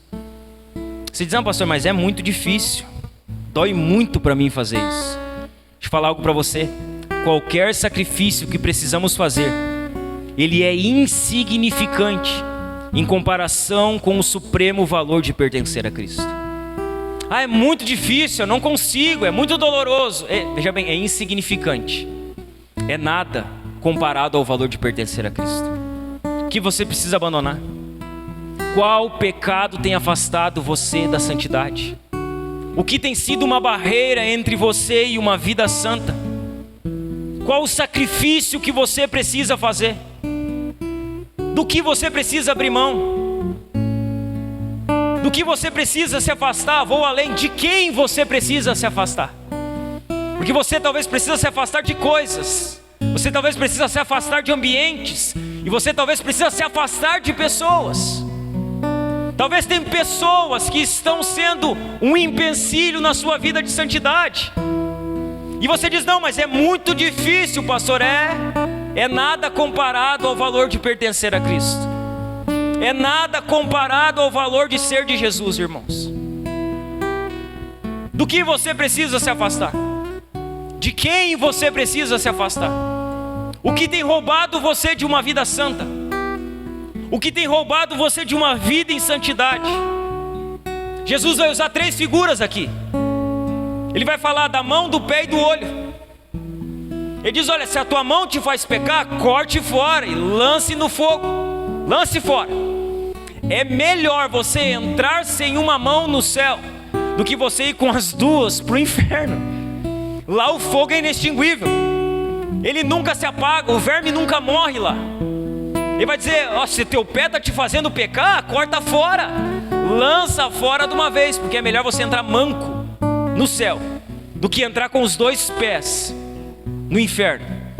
Mas se é o teu olho que está te fazendo pecar, então arranca ele e joga ele fora, porque é melhor você entrar com o olho, cego de um olho, no céu, do que entrar no inferno com os 2 olhos. Jesus fala do pé, fala da mão, do pé e do olho. As mãos, ou a mão, ela simboliza a nossa maneira de fazer as coisas. É com as mãos que fazemos. Quando Jesus fala do pé, o pé simboliza o nosso caminhar pelo mundo, porque é os pés que fazem nós nos locomovermos. Quando Jesus fala do olho, é a figura de todos os desejos que surgem no coração, porque é do olho que nós começamos a cobiçar. Nós vemos, então desejamos. Ele fala dessas 3 figuras, da mão, do pé e do olho. Ele diz: corte fora, arranque fora, extirpe. É como se fosse um câncer, sabe? É como se isso fosse um câncer e precisasse ser arrancado. Jesus diz: você precisa arrancar isso. Você precisa, é melhor você fazer isso. Quando Jesus diz que é melhor cortar fora, Ele não está dizendo que você tem que se mutilar fisicamente. Ele não está falando de uma cirurgia física. visto que o mal ele não procede dos membros do corpo. Seu problema não é seu pé, seu problema não é sua mão, seu problema não é seu olho, seu problema e o meu problema é o coração. É do coração que procedem os maus desejos, é do coração que vem os maus sentimentos, é de dentro do nosso coração. Jesus não está falando sobre amputação, sobre cirurgia física. Ele está dizendo assim: corte a mão, corte o pé, arranque o olho. Sabe o que ele está querendo dizer? Seja radical com o pecado. Você precisa ser radical com o pecado. Você precisa ser radical na remoção de qualquer obstáculo que se coloca no caminho entre você e o reino de Deus. Radical. Ah, pastor, isso aqui está me impedindo da vida de santidade. Então seja radical a partir dessa noite, irmão. Remova da sua vida, corte fora, lance fora. Você precisa ser radical. Ah, mas vai doer. Uma cirurgia dói, uma amputação dói. E é por isso que Jesus está dizendo corte, porque vai doer. É por isso que ele está comparando a uma amputação, porque você acha que vai romper alguns relacionamentos, que você vai abandonar algumas práticas e que isso vai dar alegria no seu coração. Vai doer, irmão. Abandonar o pecado vai nos custar, vai ser dolorido, vai exigir de nós. Só que nós precisamos ser radicais com o pecado. Essa erradicação, ela pode ser uma intervenção tão dolorosa como se fosse a amputação de um membro. Sabe, você abandonar algumas práticas pode doer tanto quanto você ser operado. Você abandonar algumas pessoas pode ser... o pastor está falando de abandonar pessoa. Não, se essas pessoas te façam a pecar, veja bem, se os pecadores não estão andando com você no caminho da santidade, certamente você vai andar com os pecadores no caminho da maldade. Certamente. Ou você é uma pessoa que vai influenciar os pecadores, ou automaticamente você vai começar a viver a vida dos ímpios. Não existe outro caminho. Ou você ganha eles para Jesus, ou eles ganham você para o mundo. Ou você converte o coração deles a Cristo, ou rapidamente você está compartilhando das mesmas práticas que eles. Rapidamente. Ou você rompe algumas coisas na sua vida para andar em santidade, ou infelizmente você vai andar no caminho da maldade, irmãos, no caminho do pecado. No reino de Deus é necessário o afastamento de tudo que nos afasta da santidade. Muitas vezes você terá que extirpar algum hábito, você terá que parar de fazer algumas coisas. Muitas vezes você vai ter que abandonar algum prazer, sabe? Algo que você gosta, algo que é bom para você, você vai ter que abandonar, porque é isso que está fazendo você pecar. Muitas vezes você vai ter que renunciar a algumas amizades, você vai ter que deixar de caminhar com algumas pessoas, você vai ter que deixar de frequentar alguns ambientes. Muitas vezes você vai ter que se separar de algo que havia se tornado parte da sua vida, sabe? Algo que já é comum para você. Muitas vezes para viver em santidade você vai ter que abrir mão disso, você vai ter que largar isso, você vai ter que renunciar a isso. E veja bem, não pastor, mas eu não vou parar. Então continue pecando. Você vai entrar com os dois pés, não na eternidade, mas no inferno. Não, mas eu não vou fazer isso. Então entre com os dois olhos no inferno. O pastor está muito radical hoje. Não, estou alertando para você que existem dois caminhos. Existe céu e inferno. Existe vida eterna ou perdição eterna. Existe você viver uma vida de renúncia, ou existe você viver uma vida liberal no pecado. Há dois caminhos postos diante de você, e o meu trabalho aqui hoje é alertar você. Ou você abandona o que tem te afastado da santidade, ou infelizmente você vai cumprir o que Jesus está falando aqui nesse texto. Se afaste de tudo que tem afastado você da santidade. Põe para nós aqui Colossenses 3:5.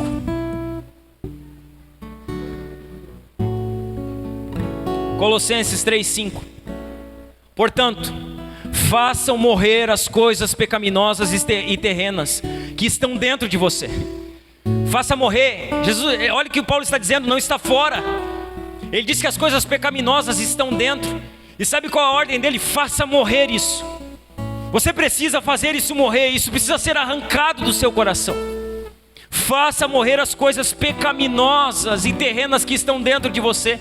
Fiquem longe da imoralidade sexual, da impureza, da paixão sensual, dos desejos maus e da ganância, que é a idolatria. Faça morrer. Deixa eu ser pastoral para você hoje. Não brinque com o pecado. Não brinque. Não brinque. Não brinque com o pecado. Deixa eu falar outra coisa pastoral para você. Mate o pecado, ou o pecado ali na frente vai matar a sua fé. Mate o pecado. Se o pecado está diante de você e você tem a oportunidade de acabar com ele, de extirpar ele da sua vida, mate ele. Porque se você não matar ele hoje, ele vai dar a volta e ali na frente ele acaba com a sua fé. Ele come a sua fé. Ele destrói a sua fé. Ele acaba com o seu vigor espiritual. Ele acaba com a sua fome por Jesus. Ele acaba com o seu desejo por uma vida santa. Mate o pecado, irmão. Não brinque com o pecado. Não brinque com as obras da carne. Não brinque com o diabo. Não brinque de pecar. Porque o diabo não brincará quando encontrar uma oportunidade para você fazer você cair. Mate o pecado. Mate ele. Se você está pecando deliberadamente, você está aqui hoje, mate o pecado através do arrependimento aqui hoje. Confesse o seu pecado. Traga o seu pecado para a luz. Coloque ele diante de Jesus. Se arrependa dele, clame por misericórdia. Mate o pecado, irmão. Destrua o pecado na sua vida.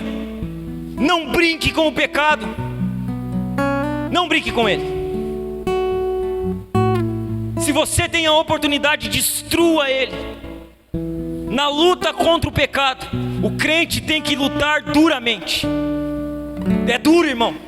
Vencer o pecado é duro. Você levanta de manhã, o seu coração quer pecar. Você levanta de manhã, a sua mente quer pecar. Você levanta de manhã, a sua carne quer pecar. E se você não levantar todos os dias de manhã, disposto a matar o pecado, no fim do dia o pecado matou você. No fim do dia o pecado comeu a sua fé. No fim do dia você desonrou o sacrifício de Jesus. No fim do dia você fez do sacrifício de Jesus vão na sua vida.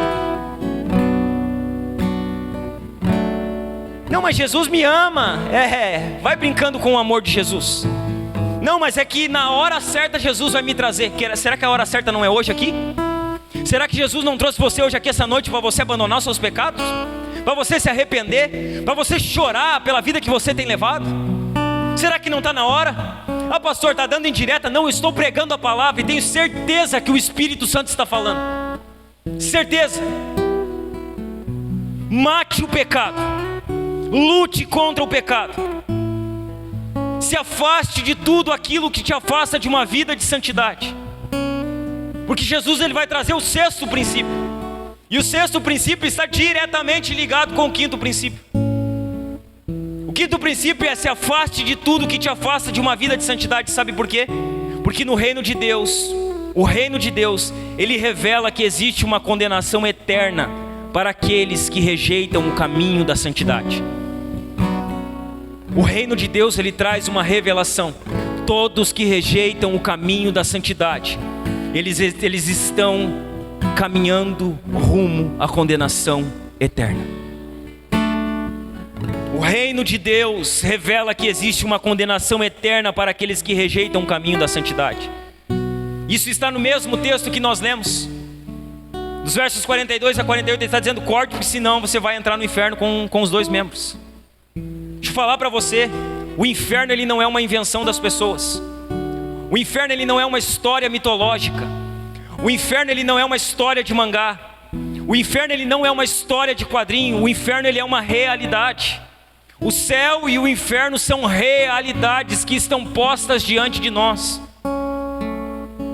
O inferno é uma realidade, ele não é uma invenção. Há céu e inferno, há luz e trevas, e há salvação e perdição. Há salvação e perdição. E aqueles que não forem salvos estão eternamente perdidos. E Jesus deixa claro o ambiente que espera aqueles que rejeitam a graça, aqueles que rejeitam o arrependimento. Ah, pastor, tu está pregando de inferno, você não é amoroso. O maior pregador sobre o inferno foi Jesus. Jesus é quem mais fala sobre o inferno nas Escrituras. Você sabia que quem mais ensina sobre o inferno é Jesus? Que quem mais fala a respeito do inferno é o próprio Cristo? Veja bem, falar do inferno não é falta de amor.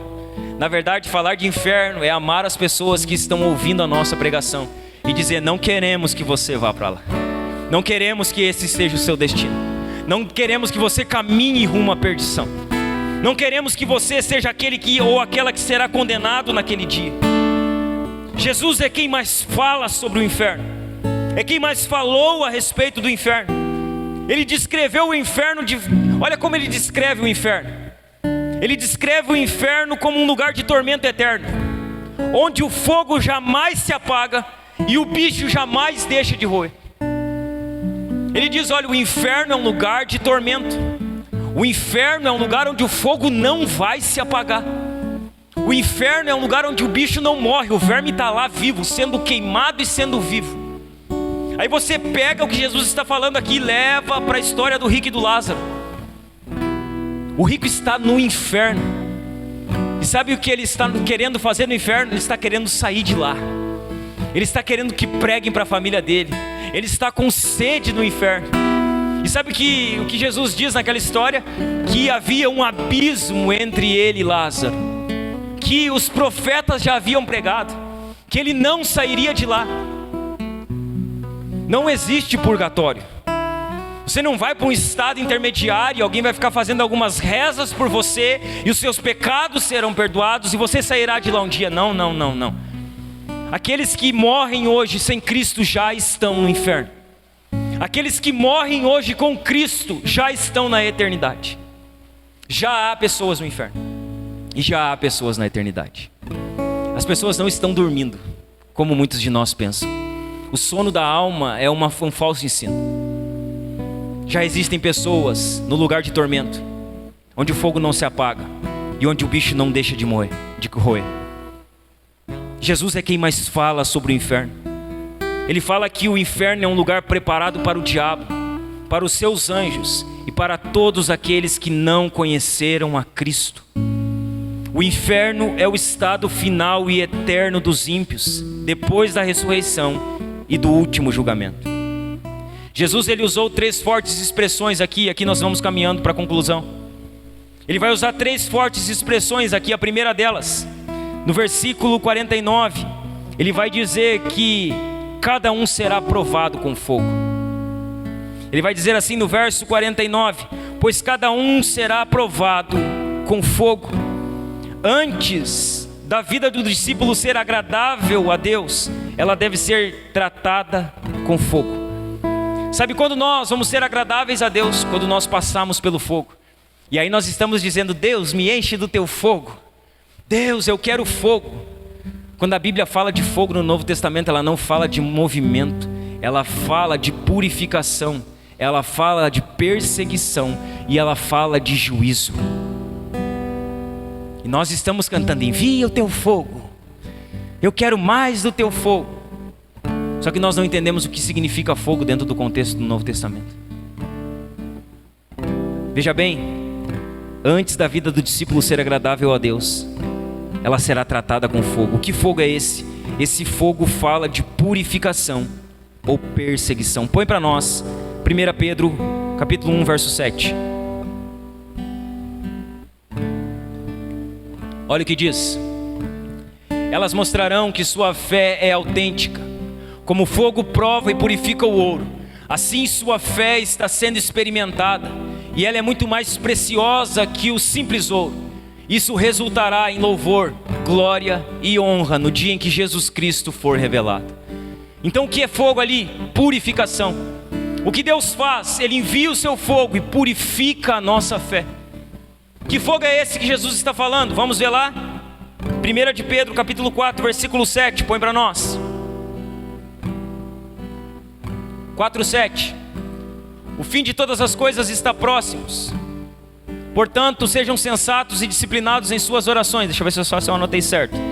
4:7. Põe para nós, pula para nós, vamos ver. Não, mas não é isso. Eu anotei errado a referência. Mas vai falar sobre as nossas perseguições. Deixa eu achar aqui que é mais fácil. Eu anotei errado a referência. Agora aguenta aí, irmão. Tiago, Pedro.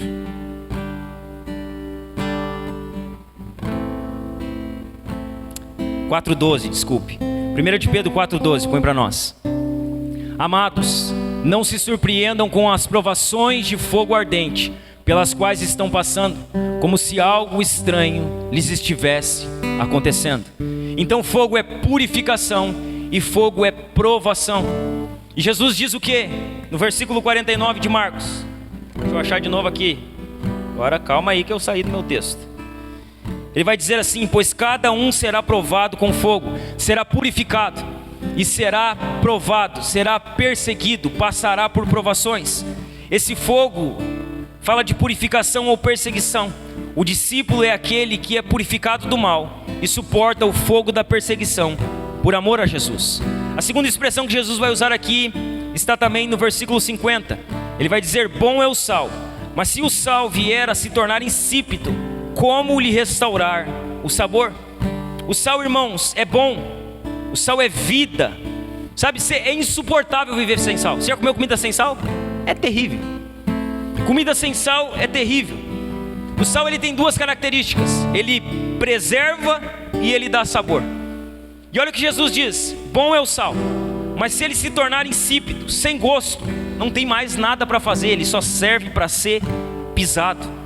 O sal, ele pode perder seu sabor, ele pode se tornar insípido, ele pode se tornar sem gosto, ele pode se tornar sem utilidade.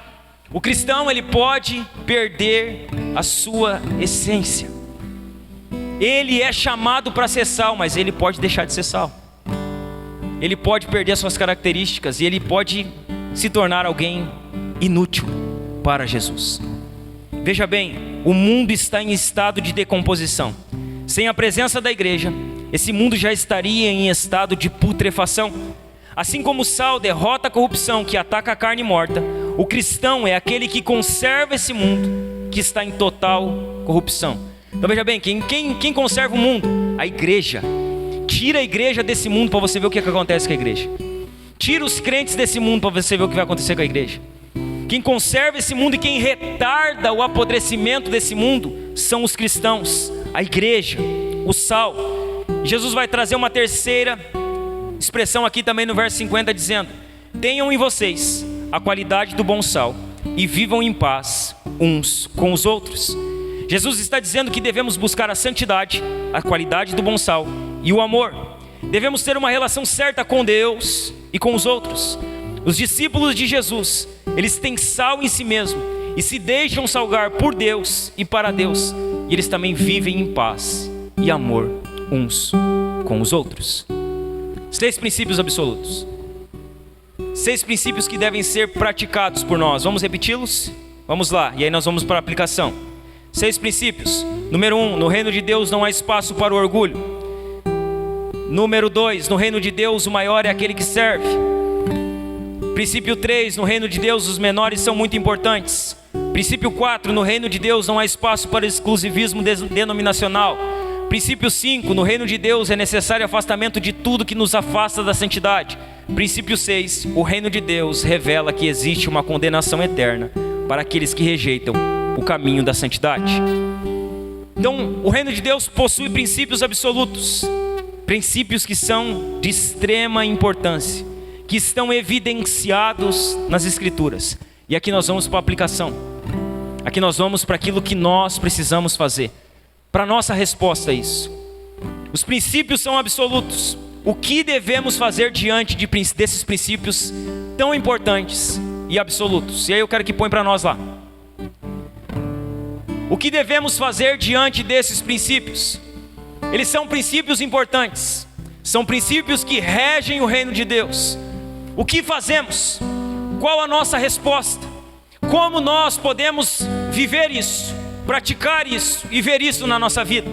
Primeira coisa, se arrependa diariamente de todo orgulho e raiz de orgulho que possa brotar em seu coração. O que eu faço diante desse sermão, pastor? Lance fora o orgulho hoje aqui. Se arrependa do orgulho. Se você está aqui e tem tido um coração orgulhoso, Jesus está convidando você ao arrependimento. Se você está aqui e tem tido um coração orgulhoso, Jesus está dizendo para você: arrependa-se. Se tem brotado raiz de orgulho no seu coração, Jesus está dizendo para você aqui hoje: lance fora todo orgulho. Segunda coisa que nós devemos fazer diante desses princípios: seja um servo de Cristo. sirva a todos quanto tiverem necessidade e estejam ao seu alcance em todas as oportunidades. O que eu faço, pastor, diante desses princípios? Sirva, seja um servo. Se você conhece pessoas em necessidade, sirva elas. Se você conhece necessidades na nossa igreja, na vida de pessoas, na vida de famílias, você precisa hoje aqui sair como um servo de Cristo. Deixa eu falar algo para você. Jesus está chamando você ao serviço hoje. Jesus salvou você para que você sirva a Ele.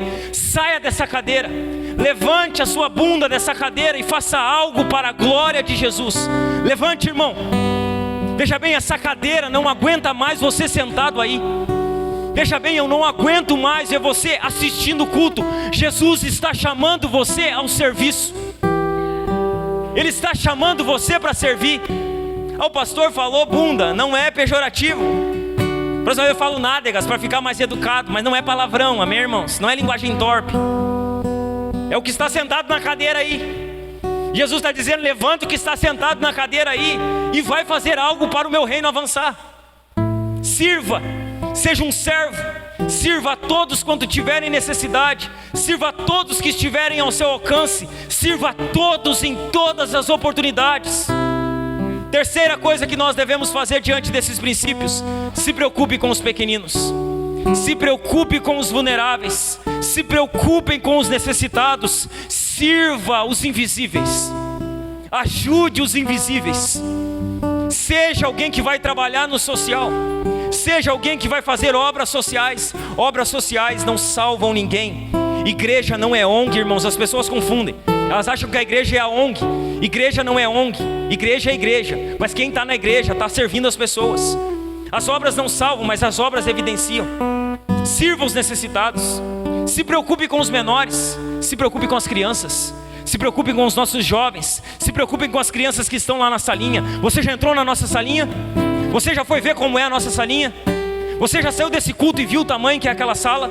Você já viu que a gente precisa de ventilador e não tem ventilador para botar lá? Que a gente queria botar um ar lá? Que a gente queria melhorar aquela sala? Aí você diz: ah, mas eu dizimo na igreja.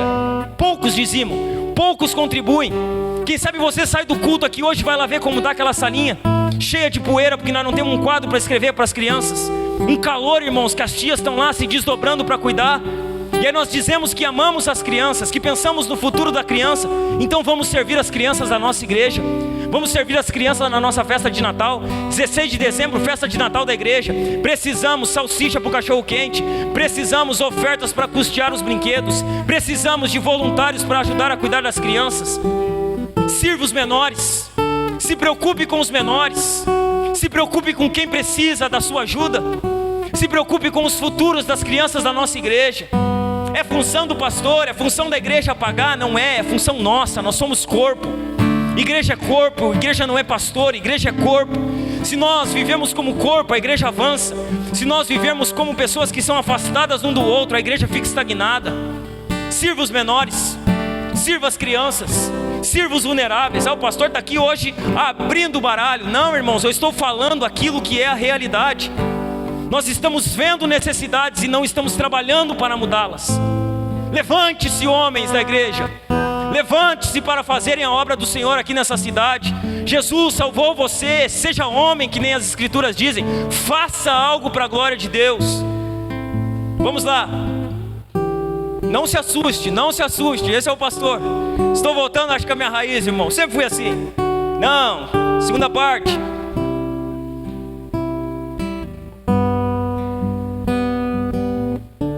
Quatro, 5, 6. Está carregando? Foi? Então foi aqui, então. Vamos lá. Quarta coisa que nós devemos fazer, como resposta a esses princípios: ame a sua igreja local. Você está aqui na Casa na Rocha. Você é membro da Casa na Rocha. Ame essa igreja. Sirva essa igreja. Se preocupe com essa igreja. Veja bem, ame essa igreja, sirva essa igreja, trabalhe para que essa igreja avance. Apoie outras igrejas, respeite outras igrejas, mas ame essa igreja. Não, mas pastor, é que aquela igreja lá é melhor. Quem sabe ela é melhor porque lá tem pessoas mais dedicadas. Quem sabe você não precisa amar mais a igreja que você está. Quem sabe você não precisa se preocupar mais com o pastor da sua igreja, com os irmãos da sua igreja. Quem sabe Nós gostamos de ver a igreja do vizinho, e nós nos esquecemos que na igreja do vizinho nós não estamos lá. Ame essa igreja, irmão. Não estou dizendo para você amar a placa, amar o pastor, idolatrar, não. Ame essa igreja local, porque aqui está uma igreja de Jesus que prega o evangelho, que abre a Bíblia, que fala de pecado, que fala de salvação, que chama você ao arrependimento. Ame essa igreja. Ame essa igreja, sirva ela, se coloque à disposição. Faça algo para Jesus aqui. Ame essa igreja. Botaram lá para mim? Não, eles não conseguiram copiar, eu acho, né? Não copiou, né? 5. Quinta coisa que devemos fazer diante desses princípios: mate o pecado. Mate o pecado. Se afaste de tudo e de todos que te afastam de uma vida santa. Mate o pecado. Mate o pecado hoje aqui. Qual o pecado que tem afastado você da santidade? Mate ele hoje aqui. Sabe, confesse esse pecado. Aquele que confessa e deixa alcança a misericórdia do Senhor, mas aquele que encobre nunca prospera. Talvez você não tenha crescido na fé porque não tem colocado seus pecados diante do Senhor. Talvez você não tenha prosperado na sua vida porque você tem encoberto os seus pecados. Mate esse pecado hoje, irmão. Lance ele aos pés da cruz. Clame pelo sangue de Jesus, que é poderoso para te purificar. Clame pela graça. Veja bem, se aproxime do trono da graça e você vai encontrar graça hoje aqui. Você vai encontrar misericórdia hoje aqui. Você vai encontrar perdão para a sua vida hoje aqui. Mate o pecado. Mate o pecado na sua vida. Sexta atitude que devemos ter diante desses princípios: seja sal nesse mundo que está em decomposição. Seja sal. Traga sentido à vida de outras pessoas. Traga gosto à vida de outras pessoas. Retarde a putrefação desse mundo. Pregue o evangelho. Seja sal, irmão. Jesus te salvou para ser sal. Não perca o sabor. Não perca as suas propriedades. Não perca o seu propósito. Não negocie o seu propósito. Não troque o seu propósito como Esaú por um prato de lentilhas. Não troque o seu propósito por aquilo que o mundo está te oferecendo. Seja sal, seja luz, seja crente, pregue o evangelho, se preocupe com a salvação de pessoas, se preocupe em trazer vida, gosto, sabor à vida das pessoas. Eu não sei como a gente vai terminar, porque eu não sou bom de apelo, e eu entendo que nós não precisamos apelar quando ouvimos o evangelho. Eu acho que nós precisamos, irmãos, abraçar a verdade, abraçar esses princípios, pegar isso aqui que foi pregado hoje aqui não como uma afronta, mas como uma verdade que nós precisamos abraçar e que talvez estamos negligenciando. Veja bem, você está ouvindo um homem pregar aqui, mas a palavra não é de um homem, a palavra é de Deus. Receba ela como palavra de Deus para a sua vida. Que o diabo não feche o seu coração aqui hoje. Que o diabo não roube a semente que está sendo semeada. Que o Espírito Santo conduza tudo com graça ao seu coração. Que você viva uma vida debaixo dos princípios de Deus para o seu reino. Amém, meus irmãos? Amém? Vamos nos colocar de pé.